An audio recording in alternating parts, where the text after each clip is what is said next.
20. And as we were discussing earlier, I have my distinguished guest, J.M. Berger, on the other line, listening to all of what we are going to be talking about.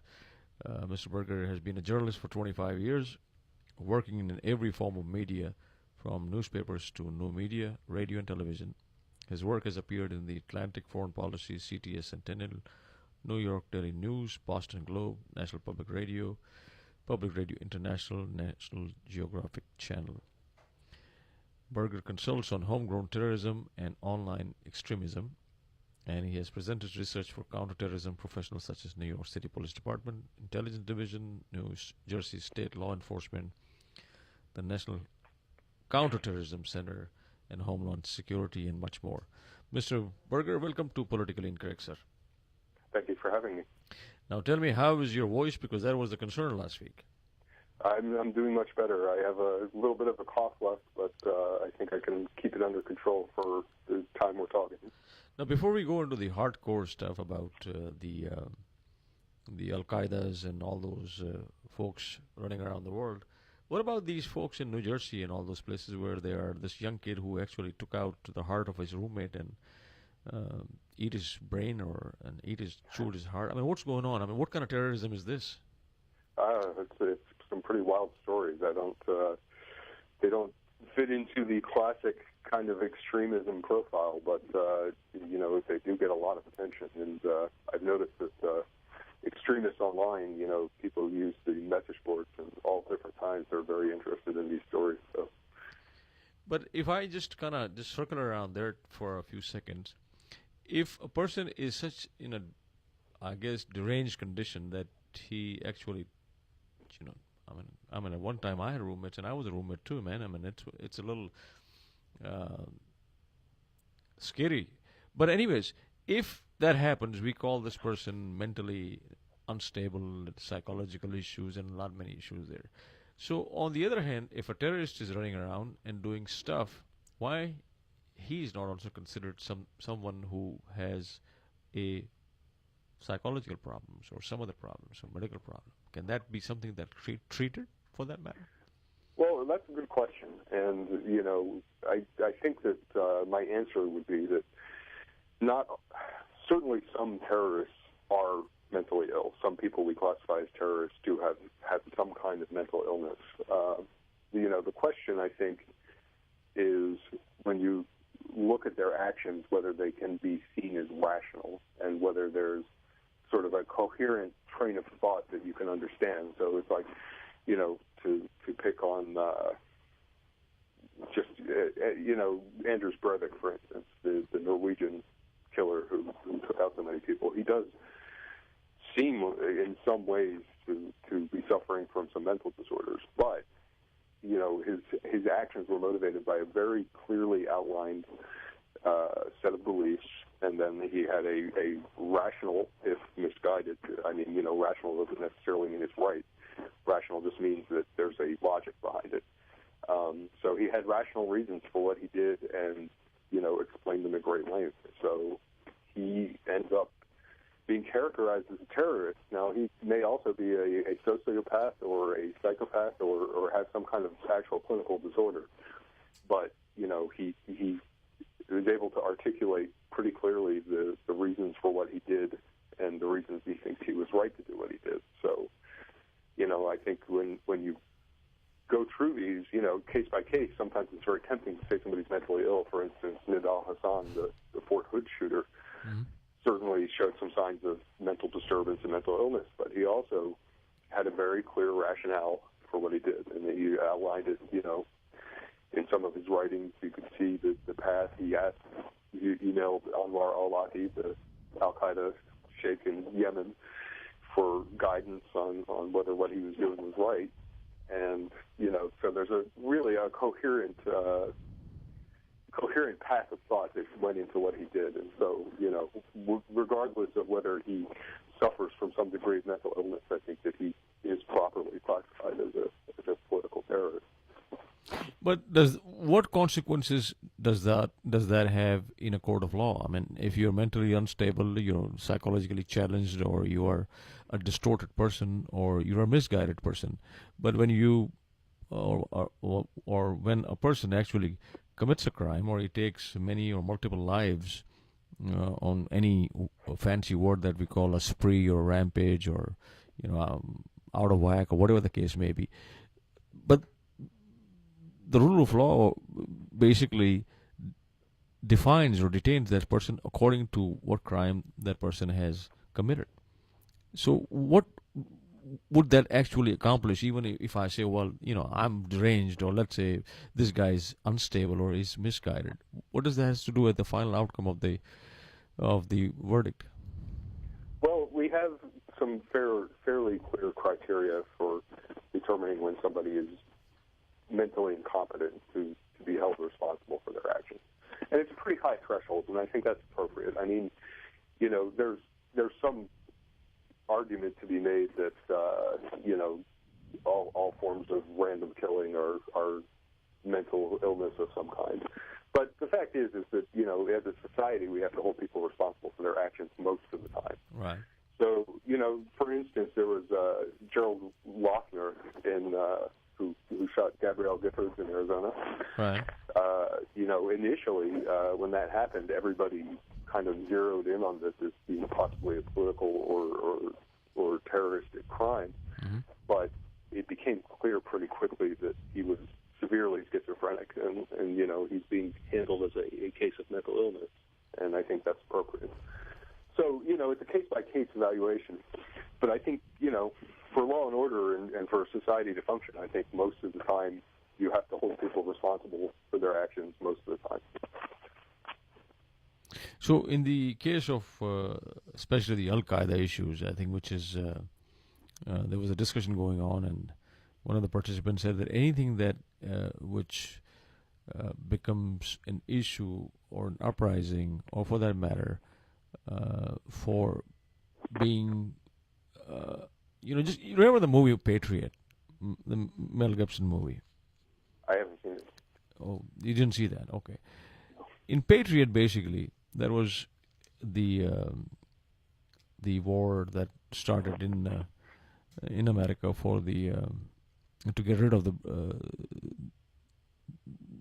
British folks, right? Mm-hmm. Mm-hmm. And now, in today's time, what would we define that? Would we define that as terrorists, or we define them as liberators? Or are we going to define that as people who had occupied us and we were throwing them out? On what basis do we label different folks with different ideas, I guess, or ideologies? Well, it's an excellent question. I think that when you look at things, we tend to look at these on a case-by-case basis, and right. We make judgments which are arguably suggestive. Now, if you look in Yemen and Syria, for instance, we talk about those as revolutions, even though there are some terrorist elements in both of the oppositions in those countries. I don't think, sort of generally speaking, I think we, as a society in the media, we view those as being revolutions and civil wars, and not necessarily terrorist campaigns. Mm-hmm. When you look at something more in, for instance, Somalia, mm-hmm. where you have Al-Shabaab as an insurgent group, but it heavily relies on terroristic tactics and on terrorizing the local populations, and we're more inclined to see that. And of course, they're the main insurgent group in that country, and they call themselves Al-Qaeda. So we're more inclined to call that terrorism, and I think that's, I think there certainly are some gray areas that you're going to run into when you're thinking about this stuff, but I think that by and large, we do an okay job of sort of distinguishing between those different kinds of activities. Mr. Berger, just hold on just a second, okay? Okay.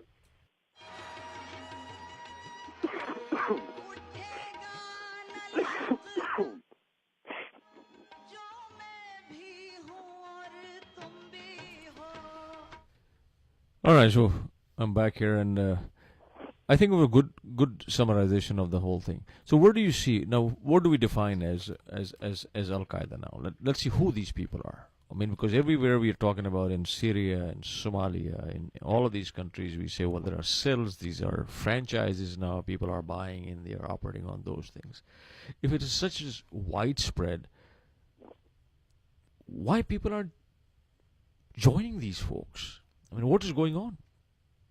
Well, where Al Qaeda has seen growth over the last couple of years has been where there are local conflicts that they can latch onto. Right.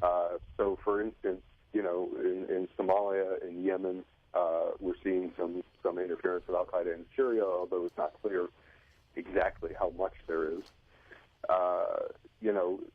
Basically, if there's a local conflict, if there's local chaos, that's the kind of environment they can thrive in. Some of my friend of mine, Clint Watts, who's a great terrorism analyst, has argued that Al Qaeda thrives where there's a weak government, not where there's no government.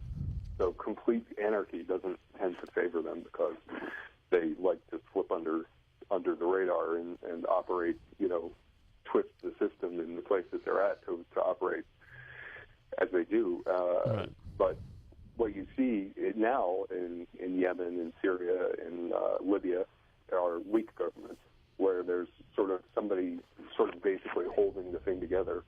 And that's a situation where Al Qaeda can function very effectively. And there's a lot of discontent in those kinds of societies that they can prey on and exploit to gain support. So let's assume that there is a country, and we can call that country XYZ, and there happens to be a lot of folks who are participant in this group called Al Qaeda. And let's say they have a country of their own, and they're running the country, and it's called Al Qaeda country or whatever that you just call that name there. And if they have their own thought processes, and if they have their own guidance, and if they have their own implementation of what they want to do, so that's going to be another country in the world or another bunch of people running their own affairs. So why does it worries the rest of the world? I mean, well, there has not been yet an Al Qaeda country. What we have seen very recently in the last couple of years is we've seen Al Qaeda try to run governments. Right. To some extent in Somalia and to a greater extent in Yemen. They were able to carve out a little chunk of, what in America would be maybe a county-sized, yes, chunk of land that they're trying to hold on to. And that, unfortunately for them, just ended. The Yemeni government has really pressed them back quite a bit over the last couple of days. Similarly, in Somalia, there were areas of Somalia that were completely governed by Al-Shabaab, but they've never been kind of stable and held. If we ever had a real, an actual situation where a whole country was being run by Al-Qaeda, I think that we'd have to see what that looked like, and we would respond to it accordingly. Most countries in the modern world are content to run things within their borders and don't seem to have aspirations to run the rest of the world. And Al-Qaeda's ideology has that built into it. Now, if they had their own country, would they be content to stay within their borders and run it? I tend to think not. And you can look back to World War II to see that there's a consistent response when countries aren't willing to respect the sovereignty of other countries. I mean, doesn't have to do with them being Al Qaeda. It just has to do with basically how we conduct international affairs. So, assumingly, are these people envious of the Western societies? Are they hateful of Western societies? Or they're just people who are on a mission, which may be unknown to the rest of the world, but let's say they're on their own mission. So is this a fight against two civilizations as we speak? Well, Al Qaeda would like it to be a clash of, the clash of civilizations is the sort of famous way that this is talked about. A guy named Samuel Huntington wrote a book a couple of decades ago now, arguing that the wars of the future would be clashes of civilizations over values and religion. And Al Qaeda references that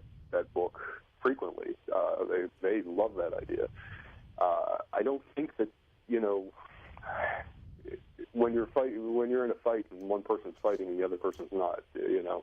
I don't think that we're fighting on that basis. I think that there are certainly people in this country who would like to frame our conflicts as, the Western sensibilities versus fundamentalist Islamic sensibilities. But I don't think it's the case. And I think if you look at Egypt and see what's happening in Egypt now, you don't see the United States trying to interfere in the internal politics to crush the Salafis or crush the Muslim Brotherhood. We're letting it play out. We're letting them determine what they want to do and how they want to run their country. We have influences that are designed to protect our interests, but I see us with a heavy hand, trying to dictate to Egyptians what kind of values they should have. No, but on the same token, I think we dictated them for 30 years when Hosni Mubarak was in power for all this time. But I think, in essence, we come back to the same, we made a full circle here. So who is Al-Qaeda then? Al-Qaeda is an organization that is dedicated to the use of violence to ultimately to achieve Islamist governments in the Middle East and to expel the United States and expel Western influences from the Middle East. No. I mean, that's their basic, with some variations among the different groups and different people, but that's sort of their basic mission. So in your next book or article, I would ask you to highlight this. If these are warmongers, then they can only wage wars if they get hand or on a supply of arms and ammos, right? So why is the superpowers of the world just one handgun or a knife? That's what I'm saying. So why is the superpowers of the world, the developed countries of the world, stop supplying the guns and the ammos and the knives or whatever that may be that is harmful? Well, I mean, we try and control the flow of arms in those kinds of ways, but the arms trade, the global arms trade, is a vast and extremely complicated transaction that involves a lot of different players. So, for instance, just to pick one obvious way, if you look at the war in Bosnia in the 1990s, we put an embargo on that war zone in an effort to keep people from arming the combatants, in an effort to sort of stop that war. That's just a tiny, tiny little country, okay? I mean, that's one country with clear borders, and we could not stop arms from flowing in there. Iran was smuggling arms in there. Turkey was smuggling arms in there. Eventually, we started being complicit in the smuggling of arms in there because everybody else was doing it. So if you can't carve out one little chunk in the middle of a relatively stable Europe and stop arms from going there, you're not going to be able to stop arms from going to vast stateless networks that are spread out in some of the most chaotic places in the world. Well, is it a very lucrative business? Yes. Where is Syria going? I don't know. It's very difficult to talk about Syria because there's such a tight control on the news that comes out of there. The government really has a very heavy hand in controlling what we hear and what we know about what's happening there. From the perspective of my work, what we're seeing is Al-Qaeda in Iraq is using networks that used to run through Syria during the Iraq War. Syria was a waypoint for foreign fighters going into Iraq to fight the United States. And what we're seeing now is those networks are flowing back in the other direction. So Al-Qaeda and Iraq fighters are now flowing into Syria to try and interfere with what's going on there. But it's very unclear, what their numbers are, what their capabilities are, and how much they have any kind of influence on the opposition. So is Al-Qaeda the new term coined for mercenaries for hire or something like that? I'm sorry, can you repeat that? Is it Al-Qaeda is a new term for mercenaries for hire, or is that? Well, no. I mean, they have very specific criteria for what they'll do. I mean, they are, in a sense, religious mercenaries. if you will. I mean, and they always have had that component to them. They go to where there's conflict, and and that goes back all the way to Afghanistan. Really, was the birth of that phenomenon, the foreign fighter phenomenon, as we call it, or mujahideen, as they call it.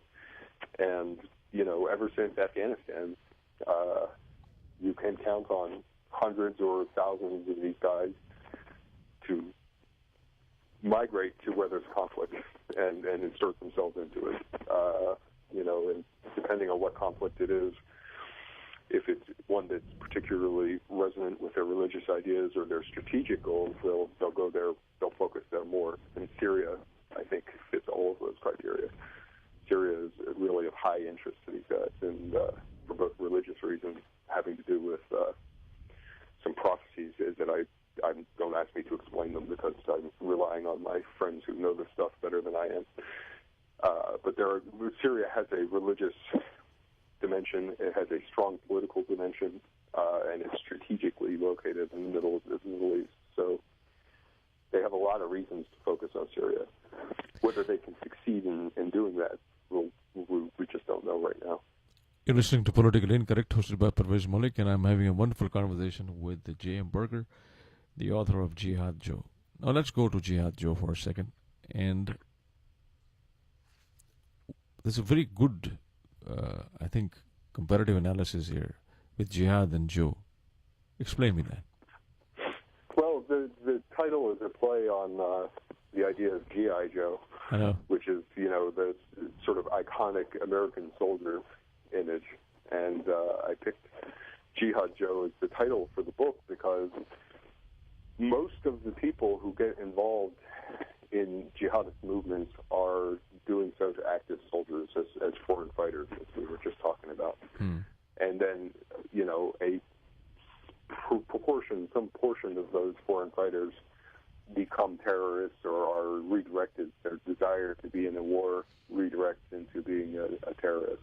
But I thought that, these guys are uniquely American, and yet they're also deeply involved in this, in what Al-Qaeda calls its jihad. So I think it's, putting the two together like that kind of captured an idea. So let's say the fellow is an American, lives here, raised here, reared here, and what would fascinate him to go out in any part of the world and be an active participant? And many people have done that in the past. What, according to your analysis, what fascinates the man? Well, when I looked at about 200 to 300 cases of Americans getting involved in different kinds of jihadist activities, and I was hoping to get a consistent picture out of that. And what I found instead was that really the things that motivate these guys, the things they say that motivate them versus the things we suspect motivate them, they're all wildly different. They're really remarkably diverse group of people who cite a lot of different reasons for doing what they're doing. The only universal thing that they all share is really a perception that the West is waging a war against Islam.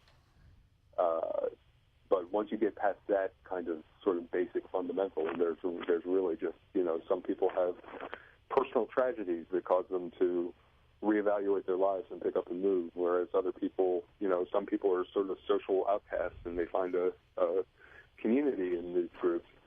Others are very popular. Omar Hamami, the American who's in Somalia right now, who has been associated with Al-Shabaab, was an extremely popular young man.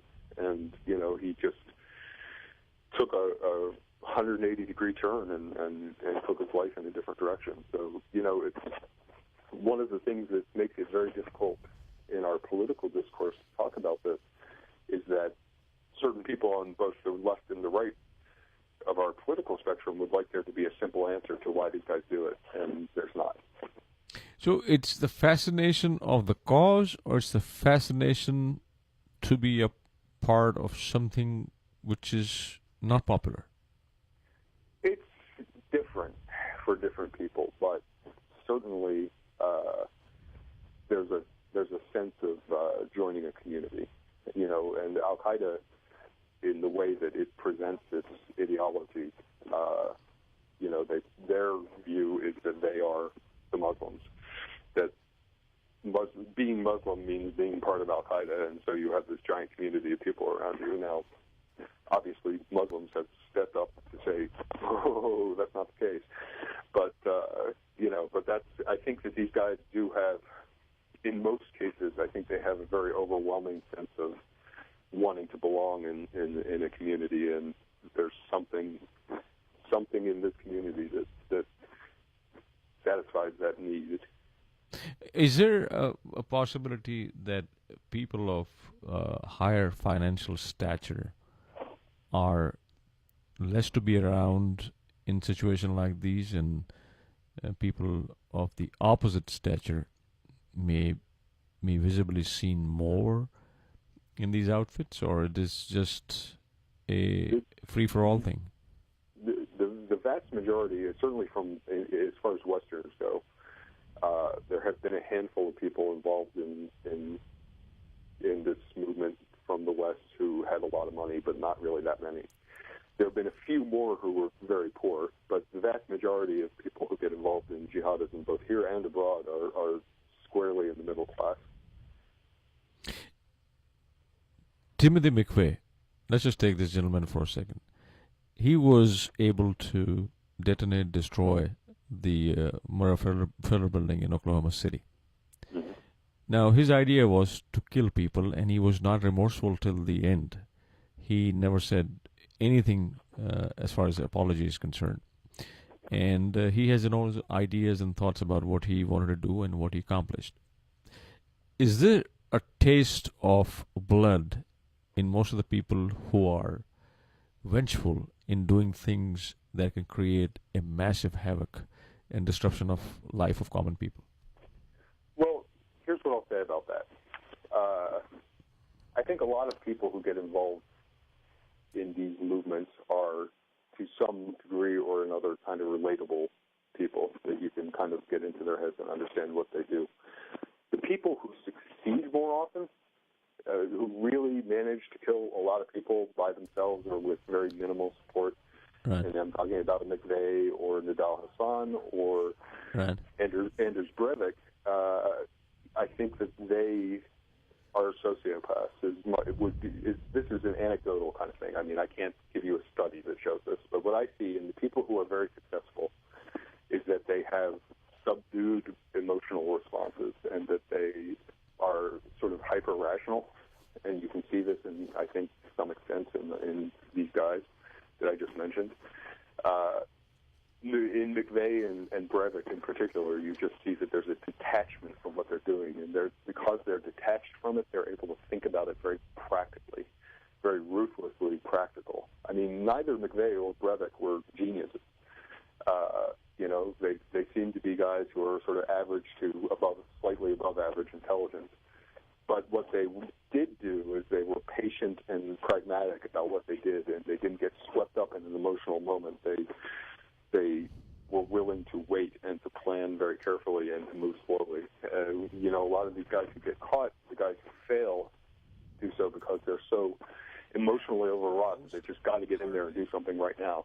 Like Antonio Martinez in Baltimore, who thought he was with Al-Qaeda but was actually talking to the FBI, and Osman Mohammed in Portland. These guys are really emotionally overwrought, and that causes them to make mistakes and bad decisions that lead them to get caught and keep them from succeeding.